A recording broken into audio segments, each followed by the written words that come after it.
Di man ako yung lalaki na pangarap mo, ay asahan mong palagi na patutunayan ko. Ipapakita ko sa iyong karapat dapat din ako na mahalin ng binibining maganda katulad mo. Okay lang sa'kin kahit na magkalayo ating agwat, di yun hadlang para sa'yo. Ako'y hindi maging tapat dahil kung tunay ang pag-ibig, di yan magiging salat. Kahit na may dumating pa na problemang mabigat, di yun basta masisira kahit na anong gawin. Maniwala ka lang sa'kin, ikaw lang mamahalin, pagkat nararamdaman sa puso ko yan ang gagaling. Kaya magtiwala kang wala ka nang dapat isipin. Ang dapat nating isipin, ito na yun talaga. Isipin natin ng bawat isa, yun ang mahalaga. Gagawin ko din lahat para nga mas tumibay pa, kasi ikaw na ang gusto kong makasama pagtanda.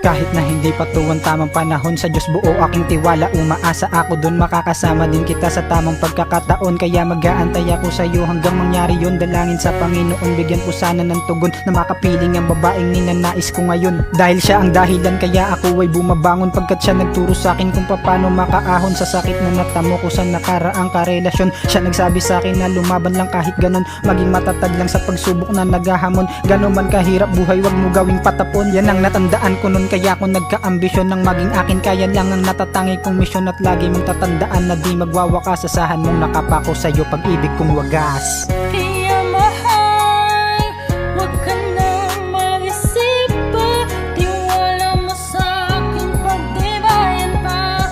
Dahil gagawin ang lahat, iibigin ka ng tapat. Kahit distansya man ay di kayang humalang.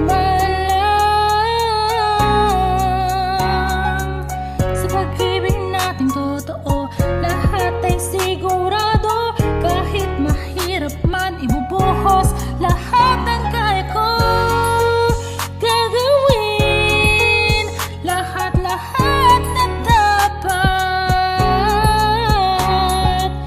para ikaw ay makasama ko sa tamang panahon. Di masusukat ng distansya ang pagmamahal ko sa'yo, dahil sobrang mahal